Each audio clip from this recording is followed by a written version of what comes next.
Hi guys, welcome back to my channel and welcome to my brand new dressing room. I've actually picked the worst day possible that I could have recorded this YouTube video because, as you might be able to hear in the background, there's lots of drilling.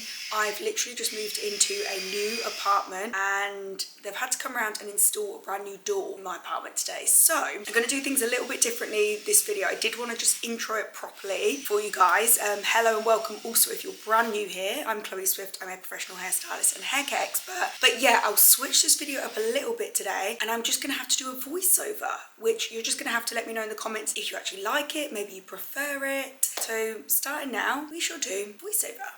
So in this video, I'm going to be testing out and reviewing the T3 SinglePass Curling Iron, which is 1.25 inches. It comes with a little stand, which I think is great for when you want to prop up your curling iron and not burn any surfaces. These little lights on the front are going to indicate the different temperatures that the curling iron goes up to. And you are able to tie the cable away with this kind of Velcro tie, which I do always like it when tools have that option. So this is me just actually trying to figure out how to turn the tool on. So you actually just need to twist the base of the tool. And then the light started flashing, so I'm guessing it's warming up. So the temperatures are starting off right from the bottom. The first light is 127 degrees Celsius, which is extremely low. But we start off at 127 degrees Celsius, and then we go all the way up. There's 9 different temperatures, and we go up to 210 degrees Celsius, which is really quite hot. And again, I wouldn't suggest styling with temperatures like that very frequently because that will cause damage. So I've just gone for middle of the road. I have opted to use the 5th temperature up, which is 177 degrees Celsius. Now, sectioning off the hair, I'm going to take my usual sections using my index fingers, draw a line to the back of the head. I always start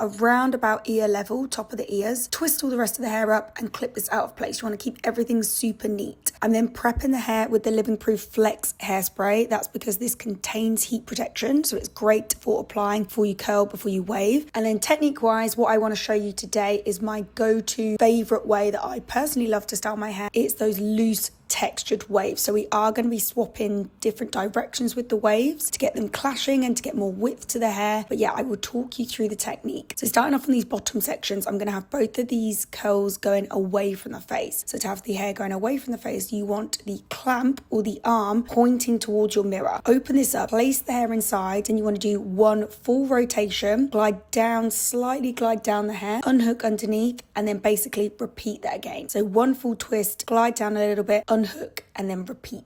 And you can see the shine on the hair is great. It's definitely a longer barrel to what I'm used to using. So the current 1.25 inch curling iron that I have is the GHD soft curl tong. So it's just not as long here. So I think I'm just getting used to the length of the barrel and working around that. Taking my neck sections, working up the hair. So again, just using my index fingers to draw a line so the hair meets at the back of the head. And I tend to go about 2 inches deep in kind of depth. Toss the hair that's styled backwards. So you're only focusing on the hair that needs styling, and then I start to split these sections into 2 because they're going to be too wide to do as one curl. Hopefully you can see that there, but I feel like I am getting some marks in the hair from when I'm closing the clamp. To be honest, that is probably just user error on my part. As I say, I'm just getting used to using this tool, and I guess I'm just used to using my GHD tong where I feel like it's far easier to not get those marks. The best way to avoid those marks and those dents in the hair is to not close the clamp, close the arm onto hair that's pulled straight. You want to make sure you've got that bend in the hair and then straight away close and get that turn in. Okay, now we're actually going to start changing the direction of the curls. So it's the same technique, but all you want to do is just make sure you hold the iron the opposite way. So you actually want the arm to face away from you, and then you're placing it in front of the hair. And now this time the hair is actually being curled and rotated onto and towards the face or towards your mirror. And you can see here that one curl is going towards, one curl is going away. So that creates more depth and more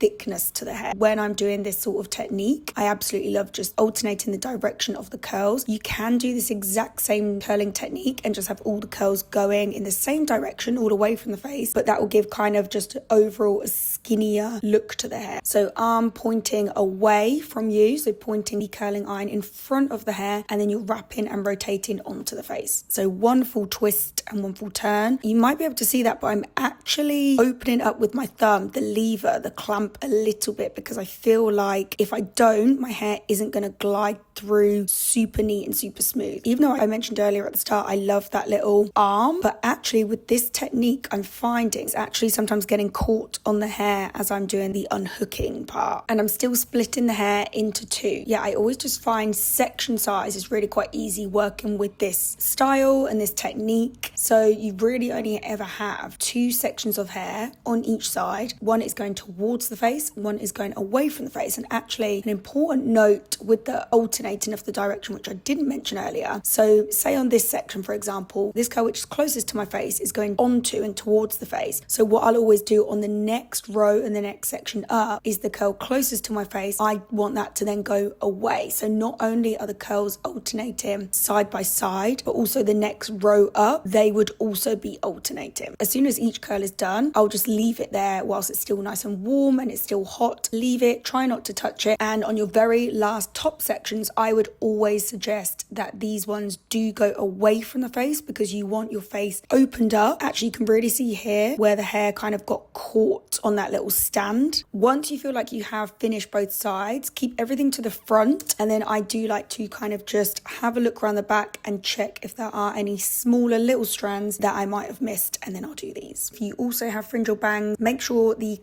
arm is pointing towards your mirror. I'm holding the iron on a bit of like a diagonal angle, and I'm almost just getting the hair within the arm and gliding it down whilst it's just like half turn on it. So it's literally just curving it and kicking it backwards. Now, whenever I finish styling my hair, I always like to wait at least 10 minutes just for the hair to fully cool down. This is so the bonds set. And then here I am actually just figuring out how to turn the tool off. So if you twist the base actually in the opposite direction to what you did when you turn it on, that will turn it off. You have to just kind of hold it there if you want to turn it off. The hair's now cool, so I'm going to go in and dress out. So this is the GHD anti-static detangling comb. I would really recommend it. I then spray this with some hairspray. I'm still using the Living Proof hairspray because this also works as just a normal finishing hairspray. I'm literally just dressing out and combing out each side, and you can see just how much a difference that makes to the finished final look. I'll also spray some on my fringe just to keep that into place exactly where I want it. And overall, I absolutely love the final finished look. I think my hair looks super shiny. It felt so soft and smooth, healthy. And you know, I'm definitely looking forward to